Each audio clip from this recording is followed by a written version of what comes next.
substansi dan tuntutan yang sifatnya berkaitan dengan gender dan berkaitan dengan kebutuhan perempuan dan kelompok minoritas gender. Misalnya soal bagaimana isu-isu tertentu, misalnya isu kawan-kawan LGBT, isu perempuan itu bisa dialienasi demi kepentingan gerakan, misalnya untuk kepentingan yang lebih besar, untuk tujuan yang lebih besar. Dan kemudian tuntutan-tuntutan terkait hal tersebut dikesampingkan dan dianggap periferal dan tidak penting. Nah, berangkat dari keresahan-keresahan ini, kelas terakhir Sekolah Pergerakan pada kali ini ingin membahas bagaimana sih caranya kita dalam gerakan, dalam proses demokrasi di ruang publik ini kita bisa lebih inklusif dan bisa dan tidak menjadi penindas-penindas baru gitu dengan mengaliniasi teman-teman kita yang lain gitu. Bersama kita di sini adalah Kak Filza dan tentunya akan memaparkan materi-materi yang menarik hari ini. Oleh karena itu untuk Kak Filza dipersilahkan. Oke, terima kasih Kak Ila. Mungkin langsung dimulai aja kali ya. Ini aku mau share screen. Oh, nggak bisa share screen ya? Untuk hostnya mungkin akan. Ya, soalnya ada PowerPoint. Oke. Oke, sebentar ya Mbak. Sip.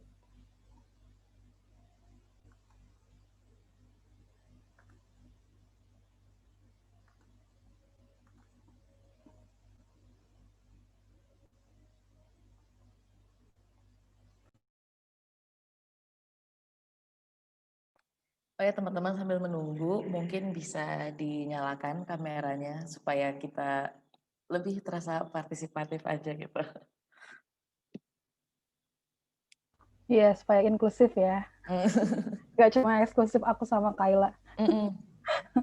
Biar ramai aja gitu.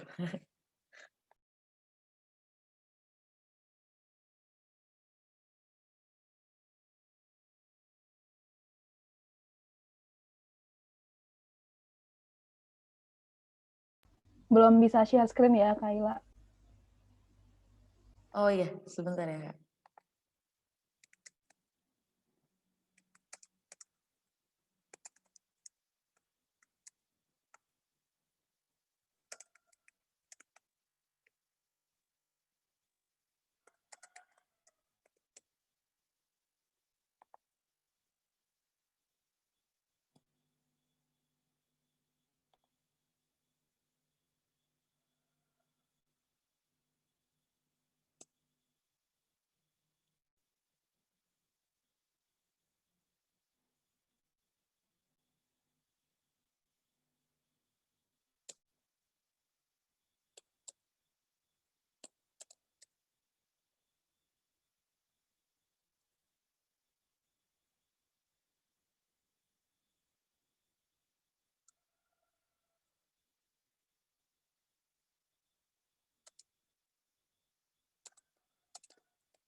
Kak Filza mungkin bisa dicoba lagi, apakah sudah bisa share screen?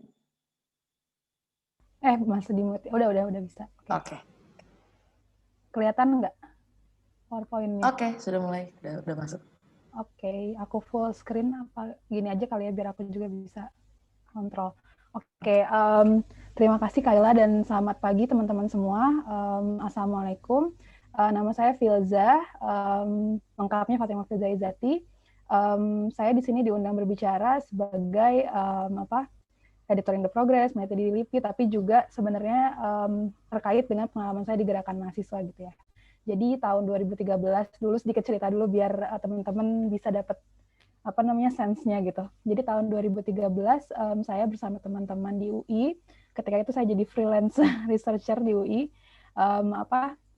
kami membuat Semar UI, Serikat Mahasiswa Progresif UI gitu.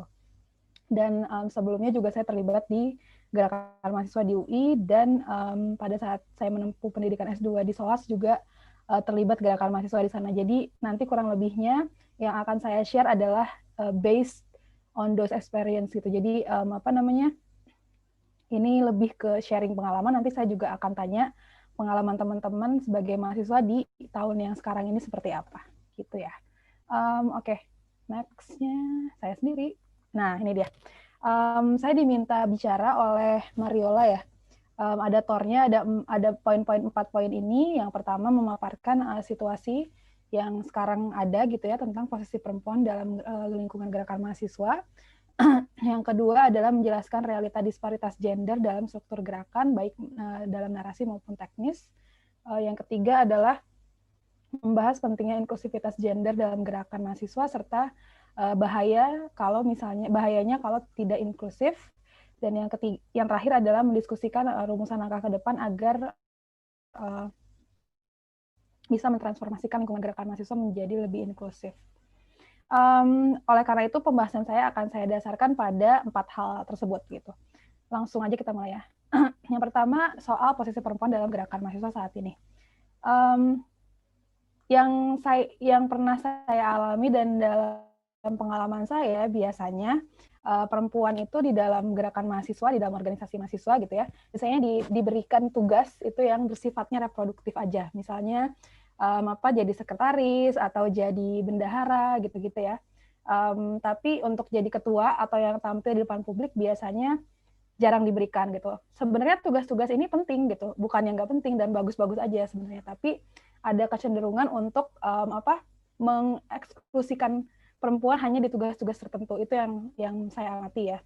Nah, terus yang kedua yang juga tidak kalah penting, seringkali tentu saja gitu ya dimanapun, bukan hanya di gerakan mahasiswa tapi termasuk juga di dalam gerakan mahasiswa itu tidak bebas dari catcalling, rape jokes, dan bahkan pelecehan seksual gitu. Itu yang sering terjadi gitu. Dan yang selanjutnya adalah kesempatan untuk tampil mewakili organisasi di depan umum itu seringkali terbatas. Ini terkait dengan poin saya yang tadi nomor 1 gitu. Jadi biasanya kalau perempuan itu harus hebat dulu gitu, baru bisa tampil di depan publik itu. Tapi kalau laki-laki nggak ada syarat itu gitu. Nah, terus yang selanjutnya adalah banyak menghadapi tantangan ya. Maksudnya dari berbagai sisi. Misalnya kalau yang saya alami dulu, teman-teman saya gitu ya, cenderung kebanyakan misalnya kalau mau demo gitu ya, itu dilarang sama orang tuanya karena perempuan gitu. Tapi kalau laki-laki enggak, misalnya kayak gitu-gitu.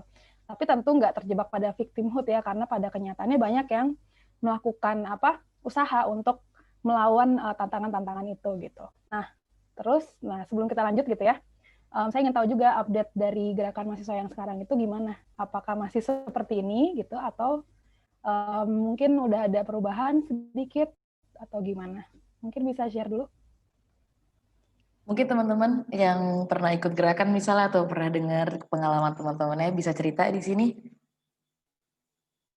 Dipersilakan untuk teman-teman mungkin mau sharing. Ya, misalnya atau masih kayak gitu juga gitu atau ada yang udah berubah misalnya gitu. Karena saya udah bukan mahasiswa lagi. Mungkin kalau dari pengalamanku ya Kak, selama ini nampaknya masih sih sebenarnya masih untuk yang kerja-kerja reproduksi itu masih, dan benar pada akhirnya kalau misalnya mau jadi ketua tuh dia harus figur yang udah sepak terjangnya udah diketahui lah, udah keren dah nih cewek gitu, tapi itu kesempatan tuh tidak terbuka gitu bagi yang lain. Bukannya kita nggak mau kerja jadi sekretaris ya, cuma kan pilihannya entah kenapa buat perempuan tuh terbatas gitu, tapi kalau laki-laki bisa jadi apapun yang dia inginkan gitu. Dan itu masih sih catcalling, itu juga berkali-kali dapat laporan dari teman-teman gitu misalnya. Mungkin teman-teman yang lain di kelas ini ada yang ngerasain pengalaman yang serupa gitu atau dicurhatin temennya mungkin. Apalagi kan tahun ini kita lumayan banyak ini ya, banyak aksi ya. Jadi nampaknya harusnya cerita-cerita pengalaman tuh ada banyak. Ya, kalau misalnya di aksi tuh biasanya kalau mau orasi tuh kayak biasanya tuh kalau perempuan harus yang ikonik gitu, harus yang someone gitu. Tapi kalau laki-laki tuh ya bisa naik ke mimbar kapan aja misalnya gitu. Kalau misalnya menurut teman-teman masih sama, berarti ya begitulah potret gerakan mahasiswa gitu dari tahun saya kuliah ya 2007-an gitu sampai sekarang gitu, dan itu sangat sedih ya kita kalau misalnya lihat. Tapi yang perlu diingat ya, dari pengalaman-pengalaman ini gitu ya, fakta-fakta ini, kalau buat saya sendiri adalah power dynamics itu dilampaui gitu. Jadi adanya tantangan-tantangan itu dilampaui, diatasi gitu, bukan dihindari gitu atas nama victimhood. Jadi misalnya karena nggak aman lingkungannya, karena maskulin banget, jadi saya menghindari aja gitu. Kalau buat saya bukan kayak gitu, tapi justru karena begitu kita ingin mengubah kondisi itu, maka dilampaui gitu. Kita cari caranya supaya bisa berubah. Kalau saya sih di situ posisinya gitu. Makanya penting banget acara kelas ini untuk melampaui itu gitu. Jadi itu tuh bukan hal yang bisa, itu bukan akhir dari sejarah gitu. Jadi itu bisa diubah gitu. Oke, next-nya berkaitan dengan itu ya, kita bahas yang kedua, gimana sih disparitas gender dalam gerakan gitu. Ini kan jadi hal yang sebenarnya diomongin udah sering gitu ya, dibahas dalam seminar juga udah sering gitu, tapi kok masih eksis gitu.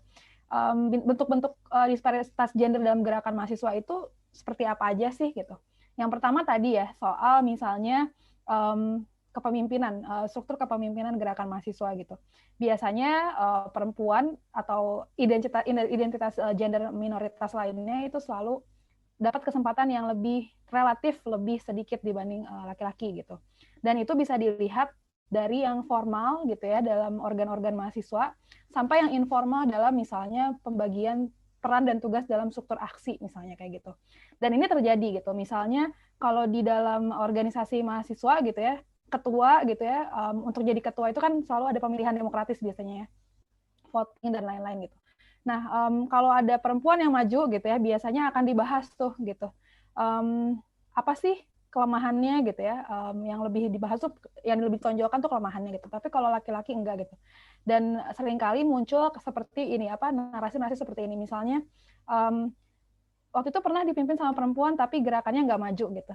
Tapi kalau laki-laki misalnya gerakannya nggak maju karena kebanyakan laki-laki nggak pernah ada wacana seperti itu gitu. Jadi bentuk-bentuk dalam level narasi maupun dalam level praktisnya itu sangat terlihat nyata gitu. Kalau struktur gerakan misalnya di dalam aksi-aksi yang jadi korlap atau yang jadi pimpinan aksi biasanya adalah laki-laki. Pertimbangannya misalnya lebih gesit atau lebih, ini terjadi ya waktu zaman saya dulu mahasiswa. Bahkan ini sharing aja sedikit, dan saya nggak tahu kalau teman-teman masih terjadi ya. Waktu zaman saya mahasiswa itu 2008 lah. Bahkan kalau saya mau orasi, itu harus saya yang ambil duluan mic-nya gitu. Nggak boleh orasi karena kamu siapa gitu, karena kamu bukan ketua BEM misalnya, karena kamu bukan ketua apa gitu, hanya masa aksi biasa gitu. Padahal kan esensi dari aksi itu adalah masa aksinya justru gitu ya. Nah kayak gitu-gitu tuh kenapa sih bisa terjadi gitu, dan kita harus lihat kondisi sosial apa yang melatari munculnya disparitas tadi gitu. Kalau kita mau analisis, saya yakin teman-teman di sini udah tahu ya kondisi apa yang melatari munculnya disparitas tadi gitu. Secara sosial kita memang hidup di dalam masyarakat yang patriarkis, yang mensubordinasi perempuan atas laki-laki, dan itu bukan hanya perempuan dan juga identitas minoritas gender lainnya gitu. Dan itu memang implikasinya meluas bahkan sampai ke lingkungan gerakan sendiri gitu. Nah, yang penting adalah kita periksa sejauh mana upaya untuk men-challenge kondisi itu. Nah, banyak yang upaya yang dilakukan gitu ya. Misalnya kalau di pengalamanku itu banyak misalnya teman-teman sama perempuan membentuk kayak kelompok sendiri gitu di dalam gerakan, isinya perempuan-perempuan gitu, untuk mencoba challenge itu gitu. Tapi efektivitasnya sejauh mana gitu. Nah, itu yang perlu diperiksa. Seringkali kalau misalnya kita bentuk kelompok sendiri gitu di dalam gerakan perempuan semua gitu, itu akan dianggap sebagai barisan sakit hati. Misalnya kayak itu cewek-cewek desperate aja gitu dan lain-lain gitu. Oleh karena itu kalau saya sih menyarankan selain membentuk kelompok sendiri gitu ya, sebisa mungkin memang bertarung secara demokratis di dalam gerakan yang lebih luas itu gitu, di challenge gitu bahwa toxic masculinity itu yang harus dihilangkan gitu. Tapi kalau maskulinitas dan femininitas yang dikonstruksikan secara sosial itu ada fungsinya, mungkin bisa didialogkan kembali gitu, karena ketika bicara gender biasanya kita salah paham ya gitu. Biasanya langsung asumsinya adalah perempuan nih, gender sama dengan perempuan gitu. Padahal laki-laki pun bisa jadi ally yang penting di dalam gerakan gitu. Jadi nggak langsung serta-merta memusuhi laki-laki gitu. Semua laki-laki adalah toksik gitu. Analisis seperti itu seringkali kurang akurat gitu. Karena kebanyakan kalau misalnya kita langsung mengalienasi, menyingkirkan mereka, itu juga tidak menyelesaikan masalah biasanya gitu. Jadi perlu di-embrace dan perlu dialogkan gitu. Apa sih yang jadi challenge terbesar. Nah, ini di bagian selanjutnya saya akan bahas lebih lanjut how to overcome that problem gitu. Oke, mana tadi? Ini ya. Ya. Kita akan bicara soal inklusivitas gender dalam gerakan mahasiswa. Sebelumnya saya ingin brainstorm dulu gitu tentang tujuan gerakan mahasiswa itu sendiri. Kalau kita recall soal mitos-mitos gerakan mahasiswa sebagai agent of change, terus iron stock, moral force, bla bla bla gitu, itu kan sudah banyak yang membantah gitu ya. Dan memang tujuan dari gerakan mahasiswa yang sebenarnya adalah menjadi bagian dari gerakan rakyat yang lebih luas gitu. Karena gimana pun gerakan mahasiswa itu adalah satu bagian kecil aja gitu dari gerakan rakyat yang terdiri atas berbagai macam elemen kayak buruh, tani, petani, nelayan, rakyat miskin dan lain-lain.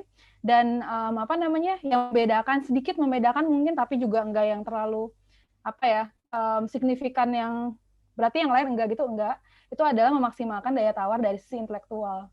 Itu yang perlu di-highlight gitu, bahwa gerakan mahasiswa itu bagian dari gerakan rakyat yang lebih luas, tapi juga harus punya significant contribution-nya itu di sisi intelektual, bagian sisi intelektual gitu. Karena gimana pun kan yang punya kemewahan buat baca sesuka hati, buat diskusi sesuka hati, itu adalah mahasiswa gitu. Yang kelompok-kelompok lainnya nggak punya kemewahan itu. Nah, kemudian kita lihat gitu dari sana, apa sih urgensi keterlibatan perempuan dan identitas minoritas lainnya gitu ya dalam gerakan mahasiswa gitu. Ini terkait dengan problem penindasan perempuan di dalam kehidupan sosial dan juga problem penindasan identitas gender minoritas lainnya di dalam kehidupan sosial gitu. Kita bisa lihat bahwa problem penindasan yang dialami oleh perempuan dan identitas minoritas gender lainnya itu selalu double ya, selalu ganda gitu. Ketika misalnya ada kemiskinan gitu ya, problem kemiskinan di tengah-tengah masyarakat, tentu laki-laki dan perempuan mengalami itu gitu, tapi perempuan mengalami pendalaman yang lebih gitu ya di dalam kemiskinan karena dia misalnya tidak dianggap sebagai pencari nafkah utama gitu. Karena perempuan tidak dianggap sebagai seseorang yang bisa menjadi kepala keluarga, tidak dianggap sebagai dan macam-macam gitu ya, banyak gitu. Jadi problem penindasan ini yang perlu dilihat dalam mempertimbangkan inklusivitas gender dalam gerakan mahasiswa gitu. Nah, kemudian begitu pula dengan identitas minoritas lainnya gitu ya. Soal mencari pekerjaan gitu. Semua orang sulit mencari pekerjaan, iya gitu kan. Tapi bagaimana dengan identitas minoritas seperti misalnya transpuan, translaki gitu. Tentu akan lebih sulit lagi gitu dibandingkan teman-teman yang laki-laki gitu. Termasuk juga bahkan to some extent dibanding perempuan mereka lebih sulit lagi gitu. Nah, ini yang jadi pertimbangan utama mengapa inklusivitas gender dalam gerakan mahasiswa itu harus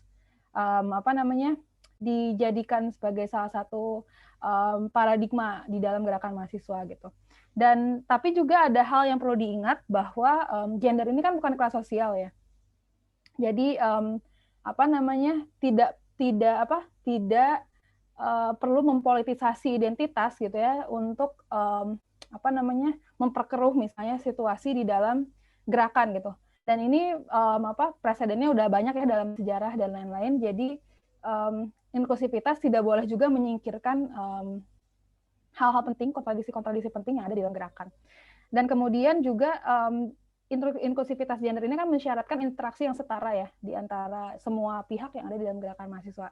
Nah, interaksi yang setara ini yang akan saya bahas lebih lanjut, gimana cara menciptakannya dan menjaga itu gitu. Sampai sini dulu Kayla, mungkin ada yang mau sharing dulu atau nanti baru saya lanjut. Siapa tahu gitu, siapa tahu. Ya teman-teman mungkin ada yang mau bertanya atau ada yang mau sharing terkait pengalamannya di gerakan mungkin, ada yang pernah mengalami hal yang sama atau wah relate banget nih gitu. Teman-teman mungkin ada yang mau sharing?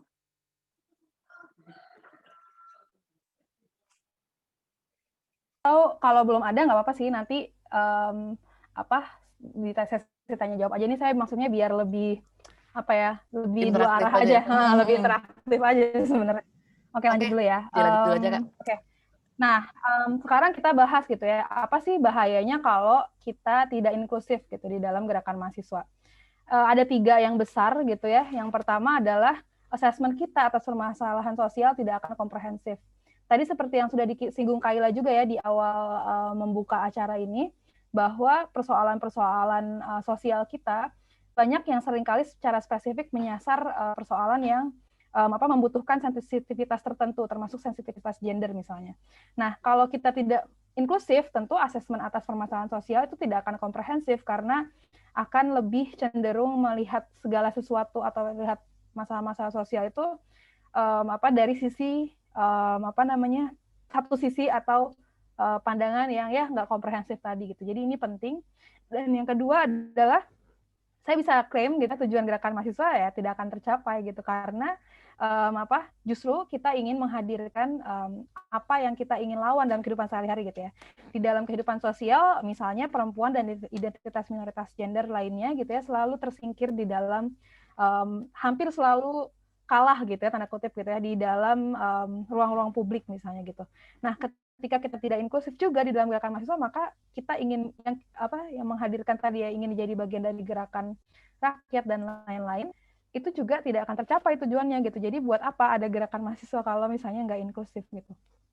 Dan yang terakhir, dan ini yang paling penting juga gitu, ya kita sama aja mereplikasi problem penindasan yang udah ada di dalam masyarakat gitu. Jadi nggak ada bedanya dong buat apa ada gerakan gitu. Kalau misalnya kita mereplikasi persoalan yang yang udah ada gitu, yang udah eksis dalam masyarakat. Nah, pertanyaannya, bagaimana agar menjadi inklusif gitu? Di sini saya meng-highlight 3 hal yang utama gitu ya untuk agar gerakan mahasiswa menjadi inklusif. Yang pertama, rekrutmen yang inklusif gitu. Jadi ini sebenarnya terlihat sepele banget gitu ya, tapi ini justru kuncinya gitu. Jadi saya mau sharing nih Kaila, saya punya pengalaman yang sangat berkesan dalam hidup saya waktu di FISIP UI. Jadi waktu itu Semar UI baru berdiri, ya saya sebagai freelance researcher habis kerja di kampus gitu ya, nongkrong di Takor namanya kantin FISIP gitu. Saya melihat pertarungan kandidasi ketua BEM, 2 ketua BEM kalau nggak salah ya, BEM UI waktu itu. Terus ada seorang teman bertanya gitu, saya mau tanya sama kandidat ketua BEM di UI ini gitu, kalau misalnya ada seorang mahasiswa gitu dengan identitas identitas dirinya adalah seorang gay gitu ya, apakah akan diterima menjadi anggota BEM gitu. Nah kemudian si ketua BEM ini menjawab dengan pede dan bodohnya gitu ya, memang bodoh sih waktu dia bilang gini, buat apa diterima gay, itu kan dosa gitu. Terus si teman saya itu yang tadi nanya bilang, oh kalau gitu saya nggak mau deh masuk, saya kan gay, saya berdosa dong, saya juga nggak mau lah gabung sama kalian. Jadi dia coming out di tengah kampanye ketua BEM gitu. Dan itu sangat menginspirasi, maksudnya oh ternyata problem rekrutmen ini tuh besar ya gitu, bukan hanya cuma rekrutmen gitu, apa sih gitu. Nah itu ternyata besar karena ternyata kalau kita kita ingin menginklusi semuanya gitu, harus dipikirkan sejak awal gitu. Rekrut semua mahasiswa tanpa mengeksklusi identitas gender. Kalau ada ketentuan-ketentuan misalnya dia harus berkapasitas dalam hal apa sesuai dengan porsi tugas masing-masing, tentu tidak masalah ya. Tapi kalau karena identitas gender tentu itu yang harus dihindari. Ini jadi highlight juga gitu. Nah, yang kedua, proses seleksi rekrutmen yang demokratis menjadi kunci gitu. Nah, biasanya seleksi rekrutmen itu kan dilakukan oleh pengurus-pengurus tertentu ya, misalnya bagian SDM biasanya ya, atau bagian ya misalnya ketuanya gitu atau siapa gitu. Nah, menurut saya seleksi rekrutmen yang demokratis itu juga penting untuk melihat anggota yang diinginkan sesuai dengan tujuan organisasi itu terdiri atas berbagai macam latar belakang mahasiswanya gitu. Jadi bukan hanya laki-laki, bukan hanya perempuan, tapi juga ada identitas minoritas lainnya yang terakomodir gitu. Jadi ini juga jadi kunci gitu. Nah, selanjutnya kalau udah melewati proses rekrutmen ini juga tugasnya nggak berhenti nih Kayla, jadi lebih banyak lagi tugasnya justru gitu ya. Yang selanjutnya adalah harus terlibat dalam relasi yang setara gitu. Jadi pastikan semua pihak di dalam gerakan mahasiswa, anggotanya, pengurusnya gitu-gitu terlibat dalam relasi yang setara gitu. Jadi misalnya melalui pembagian peran dan tugas secara demokratis. Jadi tidak didasarkan misalnya tadi ya, karena perempuan sekretaris aja deh gitu. Karena transpuan jadi kamu divisi misalnya PSDM aja mengurusi tentang misalnya mental health misalnya atau misalnya kayak gitu. Jadi nggak gitu, tapi dibicarakan, didialogkan secara demokratis sesuai dengan kapasitas setiap orang di dalamnya gitu, bukan berdasarkan identitas gender mereka. Nah, yang selanjutnya yang paling penting juga adalah menjaga itu. Jadi udah tercipta nih gitu, tapi gimana ya supaya bisa menjaga itu gitu. Nah, selain harus saling menghormati dan menghargai, ini kayak PPKN ya, tapi memang benar gitu harus kayak gitu. Dan juga bisa membuat program-program untuk memastikan itu. Dan ini tips yang terakhir yang saya akan berikan, program-program apa aja sih untuk memastikan gerakan mahasiswa itu inklusif dan relasi yang ada di dalamnya itu tetap setara. Ini bagian terakhir apa aja? Nah, ini dia. Yang pertama adalah ini di tahap seleksi ya. Setelah seleksi kan diterima nih gitu ya. Langsung adakan consent workshop. Apa itu consent workshop? Jadi ini pengalaman saya waktu di SOAS ya. Ini saya sangat terharu sekali waktu di sana karena pertama kali datang sebagai mahasiswa gitu ya, langsung ada consent workshop ini gitu. Jadi semua mahasiswa dikumpulkan di dalam kayak FGD gitu kali ya, FGD.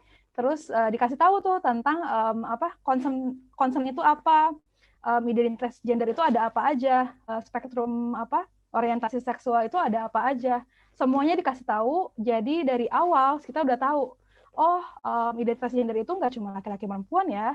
Oh, ada struktur ketimpangan tertentu di dalam masyarakat yang membuat misalnya laki-laki tuh cenderung selalu dimudahkan ya, dan how to challenge it gitu, dan bagaimana menempatkan laki-laki, apakah harus jadi musuh ataukah ally dan lain-lain gitu. Kemudian juga ada orientasi seksual itu ada macam-macam gitu kan.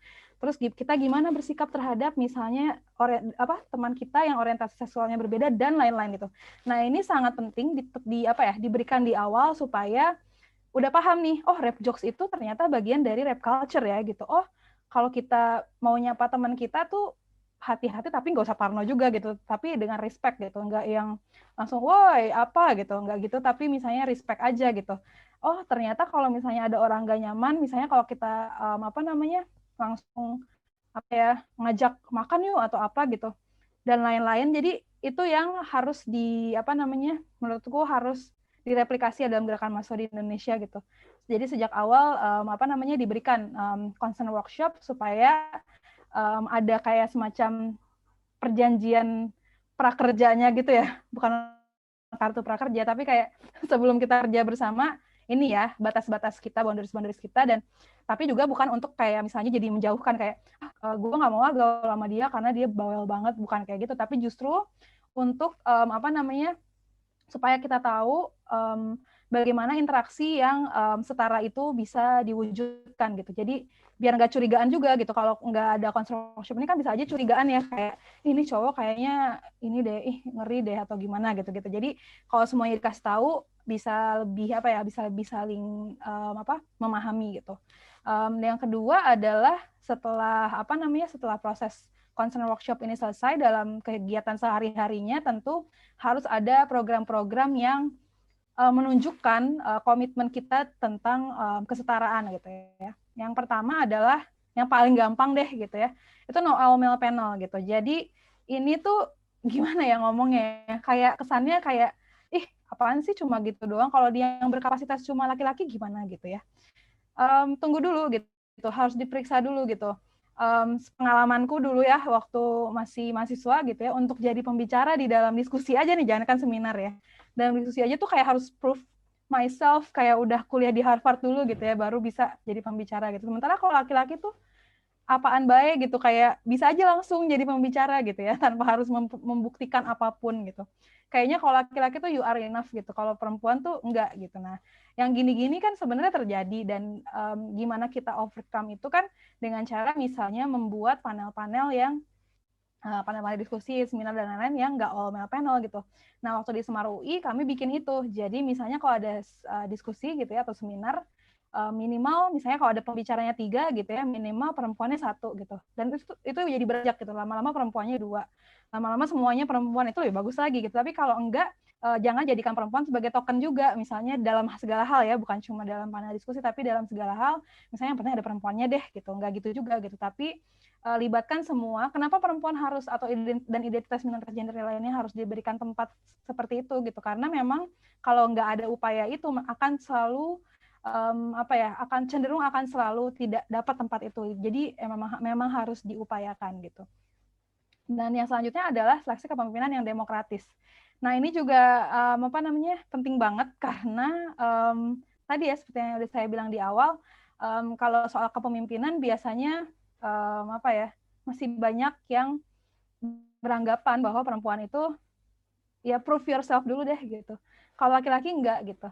Nah, itu yang saya sendiri sebenarnya muak banget lah dengan yang kayak gitu-gitu ya, karena dimanapun nanti setelah kerja di dunia yang lebih luas gitu ya, itu akan terjadi terus gitu. Makanya kalau di gerakan mahasiswa dibiasakan untuk enggak mereplikasi itu gitu.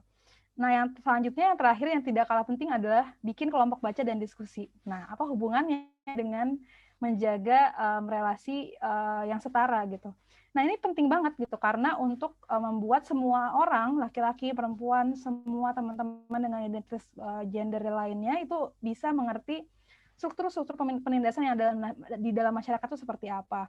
Mengerti semua hal bersama-sama gitu. Jadi ketika mau dialog, ketika mau berdebat, pemahamannya udah sama, maksudnya materialsnya udah sama gitu. Jadi itu yang harus diusahakan. Dan selain itu juga untuk menjaga dinamika demokrasi di dalam kelompok akan mahasiswa itu sendiri gitu. Kalau misalnya hanya pengurus aja yang punya kelompok diskusi gitu, tapi anggotanya masa aksi nggak usah gitu, ya itu juga bahaya gitu. Tapi karena tadi ya tujuan gerakan mahasiswa terutama dari sisi intelektualnya yang harus dimaksimalkan karena dia punya privilege untuk baca dan lain-lain, justru itu yang harus dieksplor lebih. Gitu aja Kayla, terima kasih. Kalau ada yang mau temenan di medsos, boleh silakan.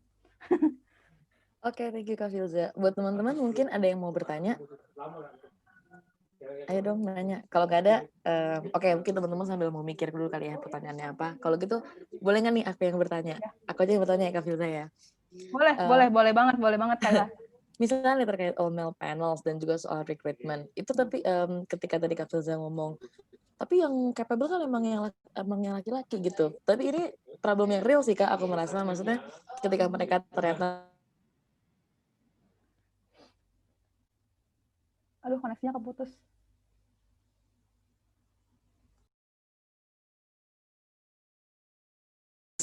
yang lolos rekrutmen yang bagus-bagus esainya emang yang laki-laki aja gitu. Nah, jadi seringkali menggunakan alasan meritokrasi sebagai cara untuk memberikan alasan bahwa ya sorry aja, bukan kita emang pengen cewek nggak masuk, tapi ceweknya aja nggak capable gitu. Nah, kira-kira itu gimana ya Kak meresponnya gitu? Ya, Kayla tadi sebenarnya pertanyaanmu agak kepotong, tapi di akhir aku nangkep soal misalnya kalau ikut lomba gitu ya, terus perempuan nggak lolos, terus bilang kayak ya perempuannya aja nggak berkapasitas, tulisannya aja nggak sebagus yang laki-laki gitu. Nah, dan kalau itu dari di rekrutmen juga terjadi misalnya. Iya. Nah, kalau aku sih lihat ada 2 hal gitu ya. Yang pertama adalah periksa dulu gitu sejauh mana proses rekrutmen itu, atau misalnya lomba tadi gitu ya, udah memaksimalkan upaya untuk memberikan kesempatan yang setara gitu ya, bukan sama, kesempatan yang setara untuk semua pesertanya gitu. Jadi ketika misalnya rekrutmennya itu udah memberikan kesempatan itu, misalnya perempuan dan laki-laki dan semua identitas gender itu diberikan kesempatan yang sama gitu ya, semua syaratnya diberikan dari awal, udah tahu segala macam, fair gitu ya dari awal, tentunya pernyataan tadi terdengar kayak ya nggak ada masalah gitu, memang harus berdasarkan ya tulisannya aja gitu. Kayak ngirim tulisan ke media ya kalau tulisannya bagus diedit, kalau enggak ya enggak, kayak gitu ya. Nah, tapi yang sering kali terjadi adalah yang hal kedua yang saya bicarakan gitu. Yang sering kali terjadi adalah itu nggak diberikan dengan setara gitu. Misalnya, ada nggak pelatihan-pelatihan nulis gitu ya yang sama gitu yang diberikan untuk semuanya gitu dari awal gitu. Kalau di rekrutmen mungkin ada nggak, misalnya syarat rekrutmennya bikin esai gitu ya. Ada nggak pelatihan nulis esai untuk semuanya gitu. Kalau itu udah diberikan tentu ya nggak masalah, memang harus lihat dari outputnya gitu. Tapi kalau itu nggak diberikan, karena tadi yang saya bilang gitu ya, cenderung banyak hambatan buat perempuan dari identitas minoritas lainnya untuk misalnya belajar esai yang nulis esai yang bagus tuh gimana dan segala macam, ya tentu harus dipertanyakan gitu. Tapi ketika itu udah diberikan, saya lebih bersepakat bahwa ya kalau namanya rekrutmen, kalau namanya lomba atau dan lain-lain, ya memang berdasarkan bener nggak udah bagus belum gitu. Tapi ya harus diperiksa tadi ya syaratnya itu. Kalau misalnya yang saya alamin gitu ya waktu mahasiswa, kan misalnya ikutan rekrutmen misalnya pokja apa gitu ya. Nah itu kan kebanyakan rata-rata pada saat itu gitu ya nggak ada misalnya diberikan kayak semacam dikasih tahu dulu gitu ya. Kalau bahasa dulu tuh ditentir gitu. Kayak ditentir dulu cara bikin proposal untuk pokja itu gimana sih gitu. Nggak ada kayak gitu. Jadi yang cowok-cowok tuh biasanya tahu dari abang-abangannya gitu. Kalau saya sih nyari sendiri dulu gitu.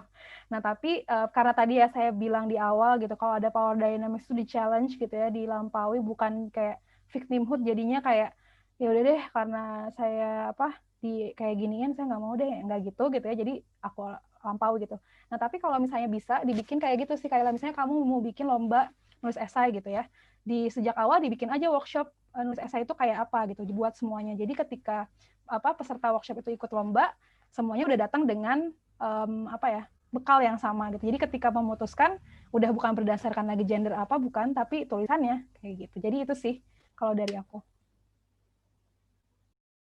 Oke, thank you Kak Filza. Mungkin ada teman-teman lain yang mau nanya, yuk tanya yuk. Soalnya menurutku permasalahan gender dan gerakan itu permasalahan yang ini ya, maksudnya udah cukup lama terjadi, bahkan dari zaman Kak Filza udah ada. Dan kerap kali itu cuma terjadi di obrolan-obrolan tongkrongan kita aja gitu. Misalnya, kemarin gue di catcall gitu, tapi tidak benar-benar entah karena tidak berani misalnya, atau karena bukan menganggap itu masalah yang serius gitu. Misalnya mungkin teman-teman pernah dengar ada orang yang ngerasa di catcall terus teman laki-lakinya bilang, ya lu diemin aja lah gitu misalnya. Kan kayak gitu sering ya terjadi di kehidupan quotidian kita sehari-hari gitu. Nah mungkin teman-teman ada yang mau sharing atau mau cerita?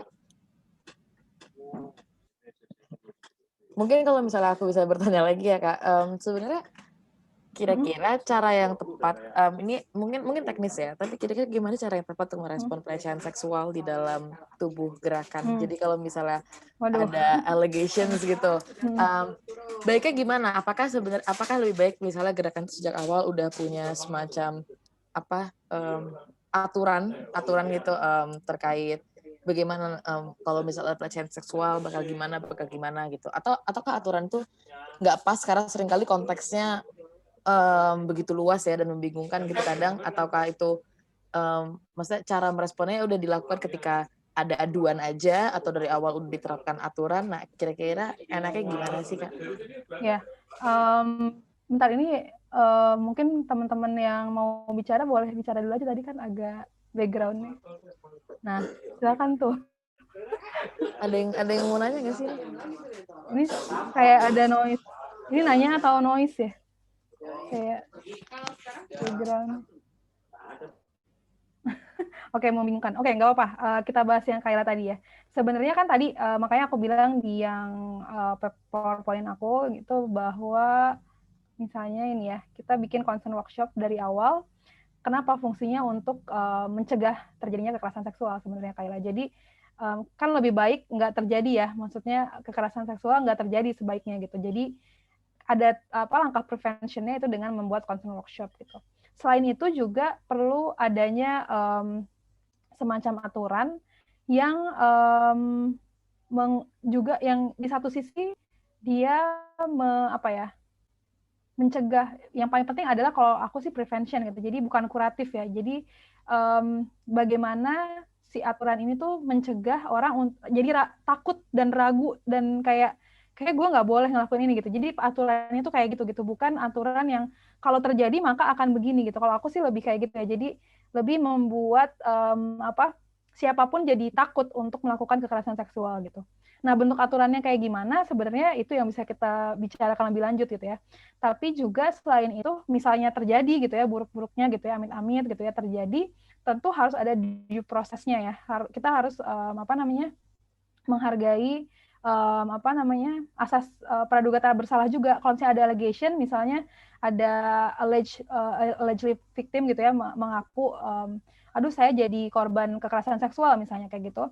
Tentu itu harus diperiksa dengan dengan ya due process gitu, dengan proses investigasi yang menyeluruh gitu, karena jangan sampai juga ada tuduhan-tuduhan palsu gitu. Tapi ini bukan berarti nggak percaya sama korban gitu. Jadi ini harus dibedakan gitu ya. Ketika ada allegedly victim bilang bahwa saya mengalami kekerasan seksual gitu, tentu kita harus langsung percaya dengan pengakuan itu gitu ya sampai terbukti sebaliknya. Nah, sampai terbukti sebaliknya itu hanya bisa terjadi kalau memang ada due process di dalamnya gitu. Jadi kita perlu menghargai due process itu gitu. Ketika ada misalnya seseorang dituduh sebagai pelaku kekerasan seksual, dia adalah terduga gitu ya, bukan langsung berarti dia pelaku nih kita cancel gitu, nggak gitu ya. Kalau menurut aku gitu, karena kalau kayak gitu jadinya nggak akan selesai masalahnya, yang ada malah membuat korban juga jadi lebih mungkin gitu ya, jadi lebih tertekan gitu, karena saya juga penyintas KDP, jadi saya juga bisa to some extent gitu bisa bilang bahwa bisa klaim gitu bahwa keributan yang dihasilkan orang gitu ya atas kasus yang kita rasakan itu juga mengenakan gitu ya, kayak gitu. Jadi perlu ada due process dan selain itu juga ini soal cancel culture ini menarik ya gitu. Jadi misalnya katakanlah ada satu orang terduga pelaku di dalam sebuah organisasi mahasiswa gitu, si terduga pelaku itu di cancel, saya sih nggak masalah. Memang ya udah gitu, dia lagi diinvestigasi, cancel deh dari semua panel, dari semua segala macam, oke gitu. Tapi untuk organisasinya jangan, karena siapa tahu organisasinya itu yang kita nggak tahu, misalnya lagi melakukan due process tadi gitu ya, dan lain-lain. Jadi perlu dibedakan nih antara mengancel terduga pelaku sama organisasi terduga pelaku gitu. Karena kan kalau organisasi tentu mungkin juga korbannya dari organisasi itu misalnya. Mungkin juga yang pro sama korban dari sana juga gitu. Jadi perlu dibedakan itu gitu. Dan juga kayak kita tahu lah ya, sistem hukum kita kan kacau ya. Misalnya kalau ngadu ke polisi, ya apa sih yang akan diharapkan gitu ya, mungkin juga nggak tercapai keadilan buat korban gitu. Jadi mendukung dengan cara lain, misalnya juga ya tetap itu dilakukan kalau bisa gitu ya, lewat lembaga-lembaga yang kredibel kayak LBH Apik atau yang lain-lain yang bisa mengadvokasi itu gitu ya. Tapi juga sembari terus mengampanyekan concern workshop tadi di dalam lingkup yang lebih luas gitu. Jadi itu sih kalau dari aku, jadi ada levelnya tuh, ada pencegahan, kemudian kalau udah terjadi amit-amit harus gimana, dan juga dari sisi organisasi harus seperti apa. Gitu sih Kayla. Thank you Kak Filza. Teman-teman yang lain ada yang mau nanya nggak? Izin bertanya. Oke, silakan. Oke, baik. Terima kasih atas kesempatannya, Kak. Begini, sebelumnya saya izin off cam ya. Saya ingin bertanya, sependek pengetahuan dan pengalaman saya dalam gerakan itu, semakin besar isu yang sedang booming di masyarakat itu. Terputus. Oke, apa suara saya sudah terdengar, Kak?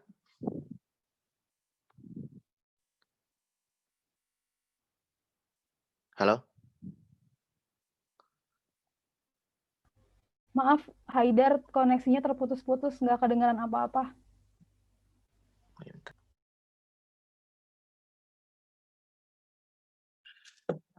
Di aku sih cukup jelas. Atau di Kak Filza gimana? Apakah udah terdengar? Tadi saya kelempar, iya udah terdengar sekarang. Oke. Jelek banget jaringannya. Silakan boleh diulang nggak tadi? Oke, halo, apa suara saya jelas, Kak? Jelas. Oke, sependek pengetahuan dan pengalaman saya dalam gerakan itu biasanya semakin besar isu yang sedang booming di masyarakat itu ya masa aksinya semakin besar dan saya rasa itu benar yang terjadi. Namun ya mungkin pernyataan saya yang akan saya lontarkan berikut ini agak sedikit diskriminatif ya terhadap gender, cuman ya memang ini yang terjadi gitu. Banyak justru perempuan ya meskipun ada laki-laki juga yang justru datang hanya cuman kayak sekedar konten ataupun mencari perhatian dan lain sebagainya. Itu dalam lingkup masa aksi yang jauh besar gitu. Itu banyak. Entah itu saya lihat di Twitter, saya lihat langsung bahkan ada kemarin pada aksi 8 Oktober itu ya kalau nggak salah. Nah, kira-kira bagaimana sih Kak kita sebagai apa ya? Sebagai bagian dari masa aksi menyikapi hal tersebut, apakah perlu kita tegur ataupun mungkin kita harus bagaimana supaya mereka itu ya tetap ikut gitu loh dengan tujuan yang kita maksud, tidak hanya sekedar untuk mencari perhatian dan lain sebagainya. Ya saya rasa itu terjadi di laki-laki juga, namun sejauh ini saya lihat mungkin lebih banyak di perempuan seperti itu. Terima kasih Kak. Ya, terima kasih Haidar. Kaila, aku nggak nyalain video ya supaya koneksinya stabil. Karena aku lagi di Pangkal Pinang, jadi sinyalnya tuh biar repet gitu lah. Oke, Haidar, ini pertanyaan menarik karena beberapa waktu lalu saya juga lihat tweet di Twitter, cukup rame lah, ngomongin soal sekelompok teman-teman perempuan mahasiswa yang selfie, wifi di tengah masa aksi gitu. Nah, kalau saya sih lihatnya dari sudut pandang ini ya, pertama, aksi itu adalah sarana edukasi ya. Dia adalah lapangan edukasi juga buat banyak orang gitu. Harus kita akui orang masuk ke dalam lapangan aksi itu macam-macam motifnya gitu. Ada yang memang ingin memperjuangkan isu gitu ya. Ada yang emang penasaran apa sih yang lagi rame tuh gitu. Dan ada juga yang emang mau bikin wifi aja gitu, kenang-kenangan dengan teman-temannya gitu ya. Masa mahasiswa kita pernah demo nih sekali setidaknya misalnya gitu ya. Kalau saya sih melihatnya nggak sinikal ya. Saya sendiri kalau lagi aksi ya foto-foto emang kenapa gitu. Itu adalah bagian dari pendokumentasian sejarah yang saya telah lakukan gitu ya bersama teman-teman misalnya. Itu kan kok mati? Ada lagi nggak sih koneksinya? Ada takut terlempar-lempar? Enggak, masih ada ya? terdengar Kak? Masih terdengar.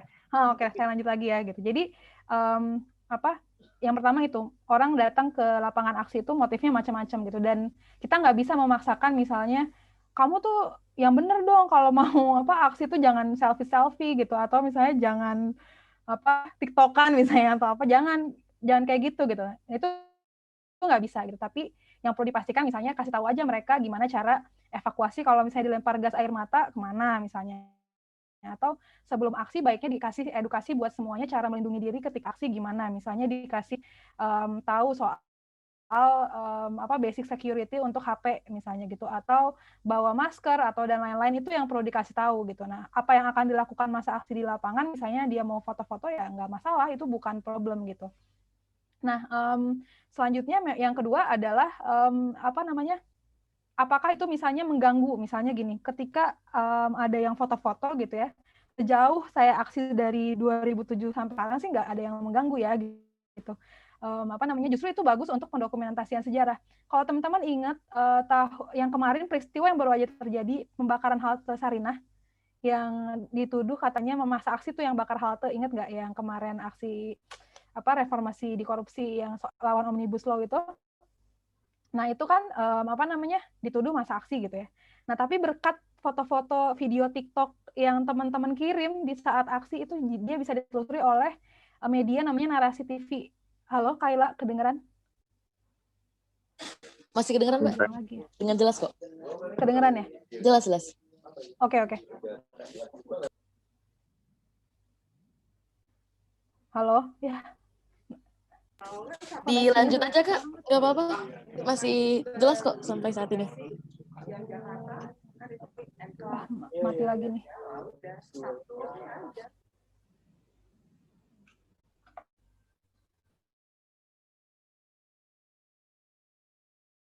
Halo, tes. Aduh, maaf ya. Kedengeran ya? Lanjut aja. Lanjut aja, oke. Nah, kalau kita ingat yang peristiwa yang halte Senayan itu kan tim Narasi TV itu menelusuri ya dengan teknik OSINT itu OSINT itu gimana kemudian mereka membuat video yang membuktikan kalau itu bukan pelakunya, bukan aksi gitu. Justru siapa nggak tahu gitu ya, tiba-tiba datang gitu. Itu kan dari video-video, foto-foto yang ada teman-teman kirimkan di media sosial gitu. Jadi menurutku sih ada fungsinya gitu. Tapi yang perlu diperhatikan adalah hal yang ketiga, ketika teman-teman wifi ya itulah selfie bersama-sama gitu, atau selfie adalah lindungi identitas teman-teman justru gitu.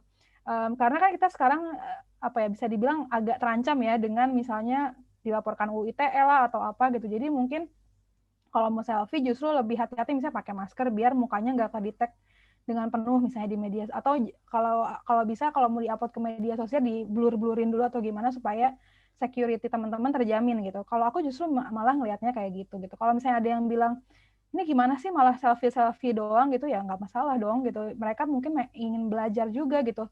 Gimana sih di lapangan aksi itu, oh ternyata ada yang orasi, oh ternyata ada yang mengatur jalannya aksi gitu ya. Misalnya harus nanti kalau evakuasi ke sini ya, nanti kalau kalau dilempar gas air mata harus gimana ya, dan lain-lain gitu. Dan itu kita nggak bisa jadi nggak bisa jadi otoriter harus kayak nggak boleh tiktokan gitu, nggak boleh foto gitu, nggak bisa juga gitu. Gitu sih kalau dari aku Kayla. Jadi yang penting adalah sebelum aksi dikasih tahu buat semua peserta aksi bahwa resiko aksinya kayak apa, terus cara melindungi diri di lapangan aksi kayak apa, kalau ada catcalling misalnya harus bersikap seperti apa, tegur langsung orangnya gitu, kalau nggak bisa ditegur langsung laporin kemana gitu kan, terus kalau misalnya teman-teman juga merasa sakit misalnya di tengah aksi harus gimana, terus dan lain-lain. Kalau mau foto harus dengan concern orang, misalnya bukan foto diri sendiri ya, misalnya foto yang lain gitu harus dengan persetujuan orang misalnya gitu. Ya kayak gitu-gitu aja sih gitu. Tapi kalau misalnya dia mau happy-happy di dalam aksi ya tentu tidak apa kan. I can dance if I don't want to be in your revolution kalau nggak bisa dance gitu kan, kalau nggak bisa happy gitu. Jadi nggak apa-apa sih. Aku pun adalah pelakunya, salah satunya yang suka foto-foto dengan teman-teman. Ya gitu aja Kayla. Thank you Kak Filza. Sebenarnya juga nggak hanya perempuan ya, kalau teman-teman lihat abis aksi itu biasanya cowok-cowok ada aja fotonya kayak lagi lagi. Iya benar, dan nggak masalah itu. Nggak masalah, beda pose aja, bentuknya beda aja beda gitu. Pose aja. Iya. Kalau yang laki-laki bawa bendera gitu, kayak sambil gini banget ya, beda aja. Tapi sebenarnya beda aja. Selama dia tidak harmful ya Kak ya. Dan selama dia nggak foto orang diem-diem menguntit gitu kan ya nggak apa-apa dong gitu. Oke, ini ada pertanyaan menarik selanjutnya dari Febrina. Terima kasih atas materinya Kak Filza. Jadi waktu demonstrasi Omnibus Law kemarin di TikTok, banyak yang video aksi yang beredar. Saya lihat di kolom komentarnya, ketika pemerintah mulai menggunakan gas air mata, laki-laki membentuk barisan atau melingkar melindungi yang perempuan. Saya masih bingung, ini sebenarnya termasuk bukti ketimpangan gender atau tidak ya Kak? Terima kasih. Monggo mungkin Kak Filza bisa dijawab. Ya itu jawabannya nggak bisa nggak bisa langsung judge gitu, tapi perlu dilihat dulu gitu. Apakah itu mekanisme yang disepakati dalam evakuasi misalnya gitu ya, dalam mekanisme evakuasi itu bukan yang disepakati gitu. Biasanya sebelum aksi itu kan ada rapat teklab ya, rapat teklab itu bisa membahas tuh. Ada lagi nggak sih suaranya? Ya Allah, maaf ya, ini koneksinya bikin frustasi. Oh, ada kok jelas. Dunia ketiga. Ada ya? Jelas. Jadi ada namanya rapat teklab aksi gitu ya. Di sana kan bisa dibicarakan gimana ya mekanisme evakuasinya, gimana mekanisme perlindungannya gitu. Biasanya kan ada namanya barisan yang melindungi gitu ya, barisan yang melindungi segala macam. Atau kalau aku sih lebih sepakat dengan adanya namanya body system gitu. Jadi satu orang menjaga satu orang lainnya gitu. Jadi saat aksi kemanapun harus bersama dengan temannya itu misalnya. Ya macam-macam caranya gitu ya. Kalau misalnya itu disepakati ya tentu nggak masalah gitu. Tapi kalau misalnya nggak disepakati sejak awal terus ada kondisi darurat, ya nggak masalah juga gitu kalau misalnya mau melindungi dengan cara seperti itu, melindungi teman dengan cara seperti itu. Karena yang penting kan keselamatan gitu ya.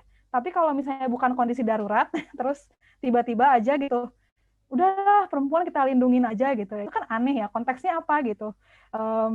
Nah ini jadi memang PR-nya sebelum aksi gitu, di teklab aksi perlu ditetapkan gitu, gimana mekanisme ketika keadaan sedang daruratnya itu levelnya masih low, medium, atau udah udah benar-benar urgent gitu. Nah, yang bagus memang kalau menurut aku adalah bikin body system gitu ya, bikin body system satu orang menjaga satu orang lainnya. Habis itu body system tersebut membuat koordinasi dengan yang lain. Jadi misalnya aku sama Kayla body system gitu ya. Nanti Haidar sama Febrina body system gitu. Nah, kita berempat ini berkoordinasi. Jadi pada saat terjadi chaos, kita jalan bareng-bareng gitu ya, semuanya dalam satu barisan misalnya. Itu efektif banget juga. Karena kalau dari sudut pandang aku, ketika teman-teman misalnya dalam keadaan chaos gitu ya, nggak akan berpikir macam-macam, biasanya yang penting selamat kan gitu. Nah, kalau ada body system itu kecenderungan untuk kayak ya kita melindungi yang lemah aja gitu ya, kan mungkin kayak gitu ya, asumsinya perempuan dianggap lebih lemah gitu ya, itu nggak akan terjadi juga gitu. Dan kalau udah urgent, menurutku itu hal yang kayak gitu nggak perlu dipermasalahkan. Nanti mungkin setelah aksi dievaluasi bagaimana cara supaya mekanisme saling melindunginya itu nggak mengembrace stereotip tertentu dalam gender tertentu kayak gitu misalnya. Jadi lihat aja sikonnya, nggak semua hal juga harus dipermasalahkan ya. Jadi misalnya kayak lagi urgent terus malah masalahin kenapa lo lindungin gue gitu, nggak bisa gitu juga, karena justru bagus dong kalau dilindungin dan jadi selamat semua gitu kan. Nanti pasca aksinya baru dievaluasi next-nya gimana ya supaya kita nggak merasa bahwa teman kita tuh mengembrace stereotip tertentu misalnya kayak gitu. Gitu Kayla. Oke, thank you Kak Filza. Ini ada pertanyaan lagi dari Nacita Putri Musela. Seperti yang kita tahu, kesetaraan gender equality sepertinya akan memakan proses yang cukup panjang untuk mengubah perspektif orang-orang terhadap perempuan. Jadi, yang saya ingin tanyakan, apa yang perlu kita sebagai perempuan persiapkan agar bisa membuat diri kita setara atau mengambil peran penting, terutama dalam hal pergerakan di lingkungan yang seringkali tidak sadar akan kesetaraan.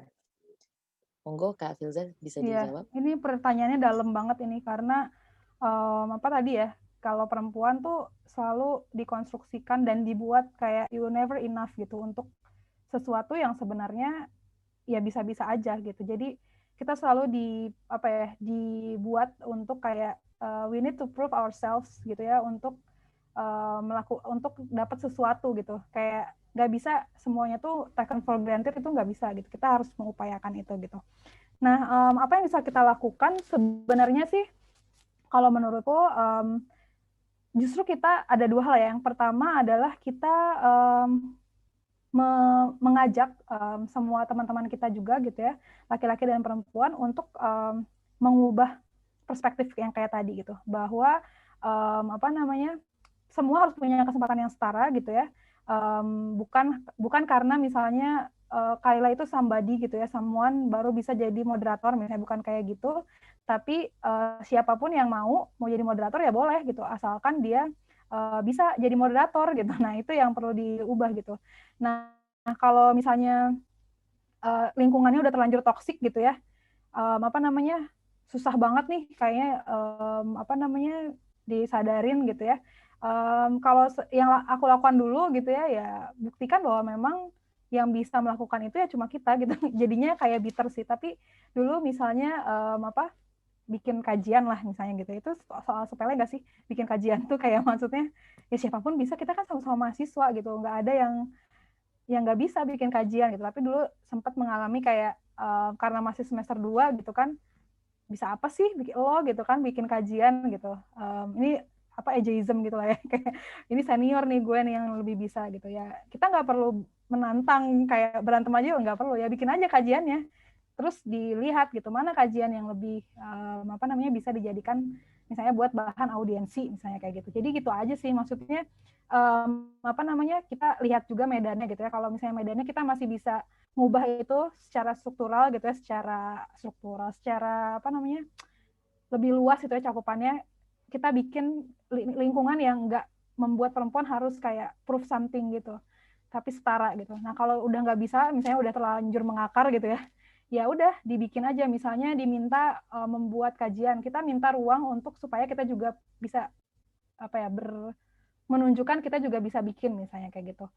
Terus misalnya disuruh ada misalnya kompetisi ya tadi ya soal kepemimpinan, misalnya mau seleksi kepemimpinan gitu ya, jadi ketua apalah gitu organisasi gitu, ya ikut aja seleksi organisasinya gitu. Ya kayak gitu, jadi 2 cara itu ya. Terus ya tadi ya, kita juga yang ketiga adalah tidak bisa bersembunyi dalam tanda kutip di balik victimhood tadi gitu, dalam arti karena udahlah saya cancel aja ini gerakan mahasiswa gitu karena emang udah gimana gitu ya, sebisa mungkin jangan dulu seperti itu.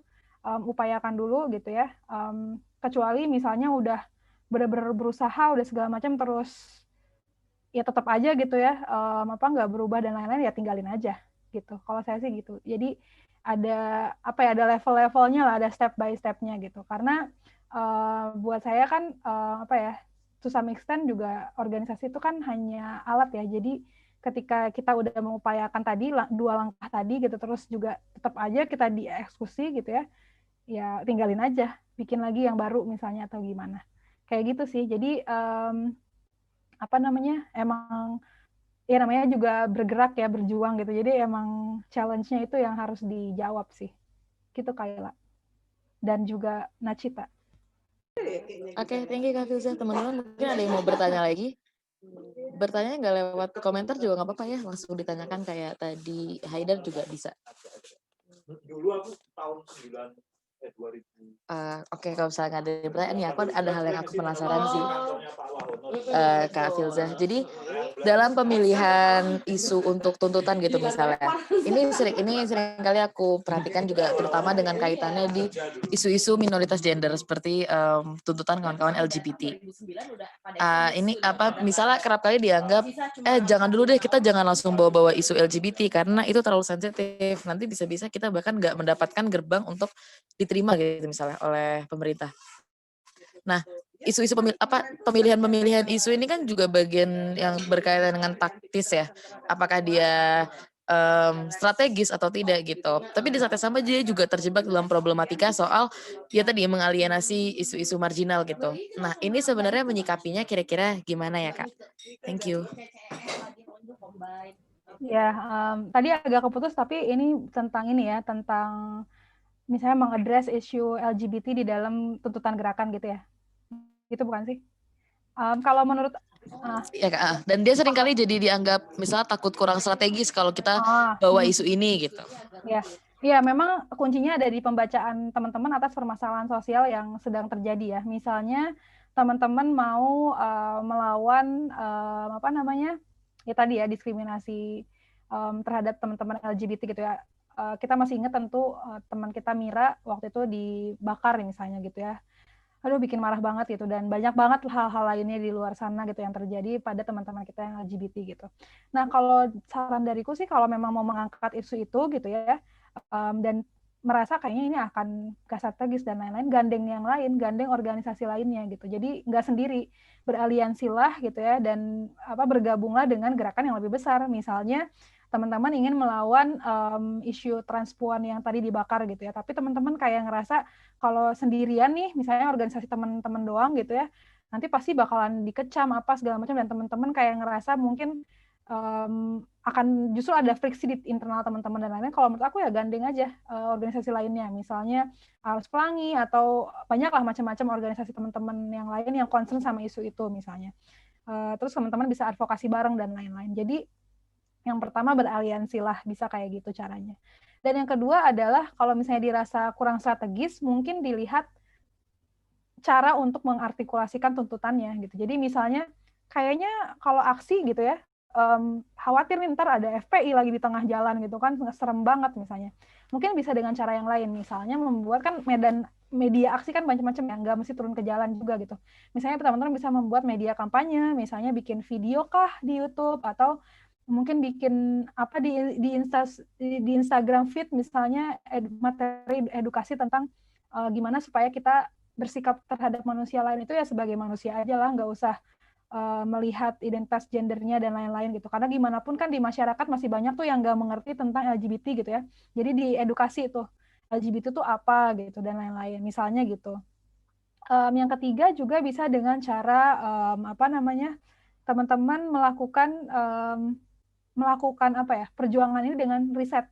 Jadi misalnya gini, karena permasalahan LGBT ini pelik banget ya, karena kita hidup di tengah masyarakat Indonesia yang mayoritas itu bukan religius, tapi menjadikan agama itu sebagai, kalau kata Marx itu, kemewahan satu-satunya lah gitu. Jadi di tengah masyarakat yang kayak begini, yang agama itu ya bukan kemewahan buat dia gitu ya. Jadi susah gitu untuk preach lewat kayak debat tentang itu tuh ngabisin energi banget lah rasanya gitu. Kalau menurut aku bisa dengan cara riset itu bisa jadi amunisi juga buat gerakan. Jadi teman-teman misalnya mewawancarai teman-teman LGBT misalnya, meminta mereka menuliskan pengalamannya dan lain-lain, itu juga akan bisa jadi cara untuk teman-teman mengadres isu itu gitu. Jadi caranya macam-macam dan kalau mau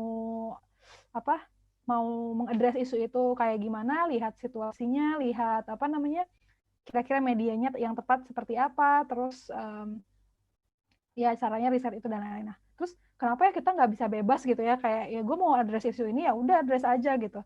Ya kita lihat aja realitanya gitu. Kita kan nggak bisa juga hidup dalam fantasi ya. Jadi memang harus diperhitungkan karena memang ada kelompok-kelompok kayak FPI misalnya gitu ya. Ya itu kan menakutkan gitu kalau buat sebagian besar orang gitu, dia bisa melakukan apalah gitu kan. Jadi memang harus hati-hati gitu. Bukan karena kita menyensor, bukan, tapi kayak gimana taktiknya gitu.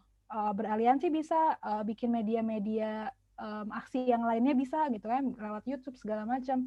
Terus juga riset itu yang penting gitu. Ketika teman-teman melakukan riset, karena itu akademis gitu ya, tentunya teman-teman bisa memaparkan hasil riset itu dengan leluasa gitu, nggak perlu takut sama FPI misalnya gitu. Kita bisa melakukan itu karena itu ilmiah gitu kan.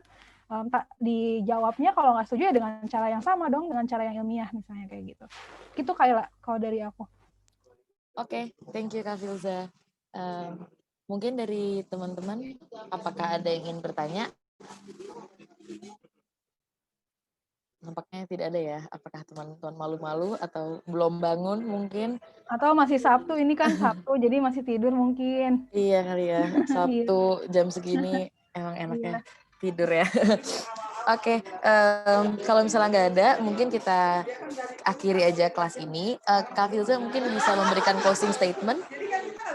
Ya, kalau dari aku sih, tadi ya, poin-poinnya kita dalam melihat power dynamics yang ada di dalam gerakan mahasiswa gitu ya, ada ketidaksetaraan based on gender dan lain-lain, itu dilampaui gitu, bukan dihindari gitu. Jadi kita bisa melakukan banyak hal untuk mengovercome masalah itu gitu. Dan itu bisa dilakukan sejak awal rekrutmen, kemudian saat udah, kalau ini konteksnya organisasi ya, misalnya sejak awal rekrutmen, terus udah dalam kegiatan bersama, dan sampai gimana memaintain relasi itu gitu.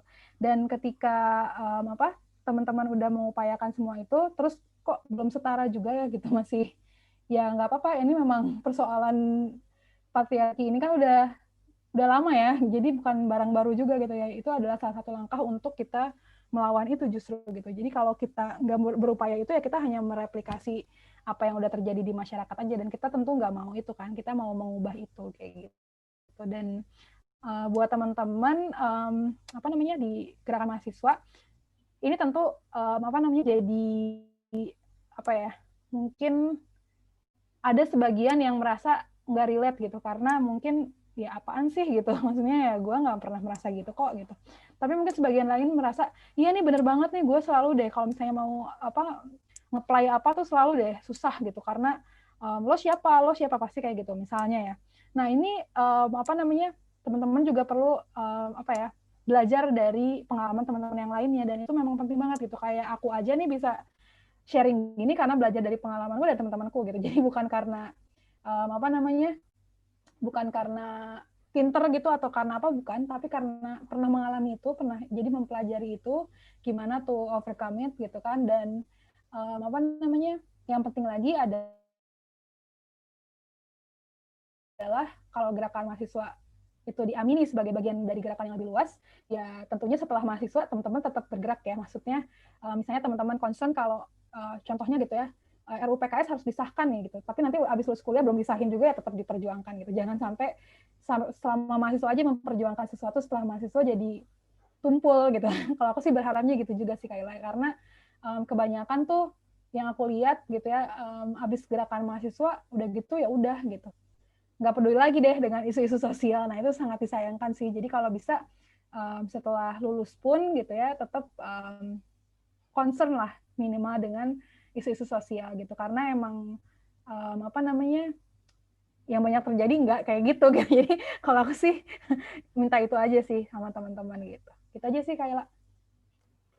Oke, terima kasih banyak Kak Filza. Pokoknya pentingnya inklusivitas dalam gerakan ini adalah karena kalau kita percaya gerakan itu adalah cara buat kita melawan penindasan, jangan sampai kita malah jadi penindas-penindas baru. Oke, makasih banyak Kak Filza atas Bener. waktunya. Semoga Iya, sehat sama-sama. selalu, semoga teman-teman juga sehat selalu. Dan juga teman-teman jangan lupa untuk isi absensi ya, itu udah ada di kolom chat. Dan untuk pengumuman-pengumuman selanjutnya terkait kelas, pantengin terus grupnya.